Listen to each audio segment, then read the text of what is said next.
Hello all, welcome to Contingency Contract Season 7, Pine Soot, and today we're gonna open with the very first daily map, which is a brand new rotation map, replacing Deserted Factory from the previous CC.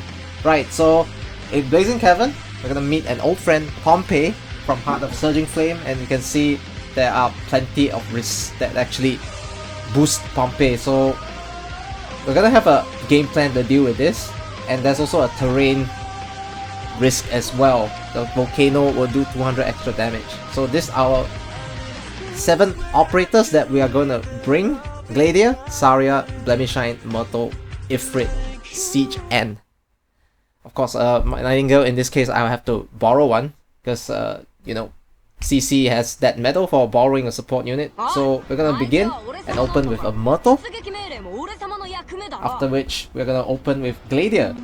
As you can see, this map actually makes guards incredibly hard to play with, so I'm just gonna do a guardless run here. So opening with Gladiia, then followed by healing with Nightingale, and then Siege and Myrtle will largely be handling the right side while I deal with the middle. Right, so we're gonna use Myrtle's skill again. Drop Saria. Saria is basically here to support the healing of Nightingale. Right then, we're gonna use Ifrit on that middle tile, facing right, so she can support any stray leaks that Siege and Myrtle manage to miss out. And last will be Blemishine. Right, so we're gonna use Gladia's skill now. And as you can see, Pompeii attacks 4. And the volcano does true damage, so 600 true damage all the time.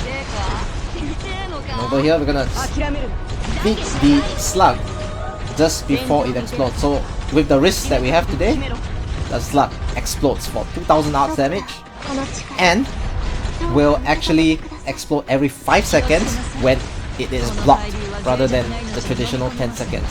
And the immolation will last for 20 seconds.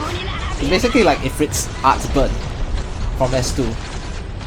So as you can see, Ifrit is supporting the other lane, so that any stray stragglers for the gates will actually be burned away. And you can see I retreated the 2 vanguards because they have no use there anymore. And now, just wait for Nightingale's skill to run out. Now, the reason why I chose Gladiia here as well is because Gladiia manages to effect a little bit of a shift on to Pompeii. Pompeii has barely enough weight to be shifted, and that actually helps me because when it is shifted, it is no longer blocked. It's constantly resetting the timer of the 5 seconds explosion that will happen when the slug tries to explode. And you see Nightingale is almost dead from the explosion, but saved by the resistance. And over here, we're gonna pop Blemishine's skill so that we can support the cages as well. I'm gonna drop both the cages, as you can see, so I can draw the aggro away from the people that matter. So as you can see, Gladiia is now not actually taking any damage, which is great for me.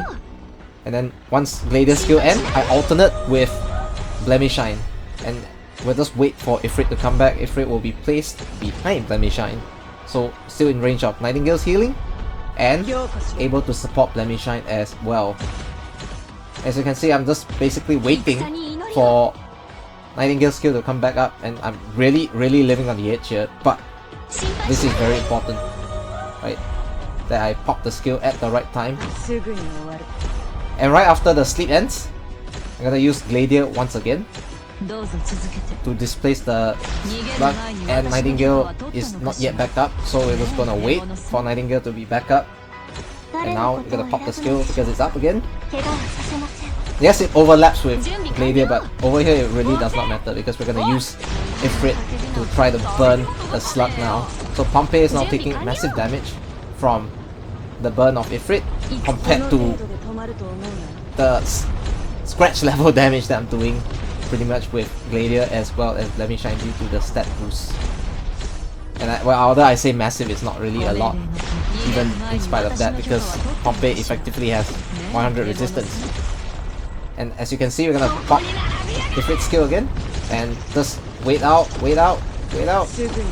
And over here we're gonna sleep Pompeii once again.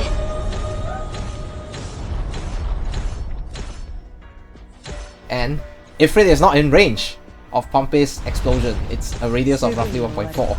So as you can see, my Ninkyu is really living on the edge again. And then I have the skill backup for Gladiia, so I can use Gladiia's skill once again and burn with Ifrit.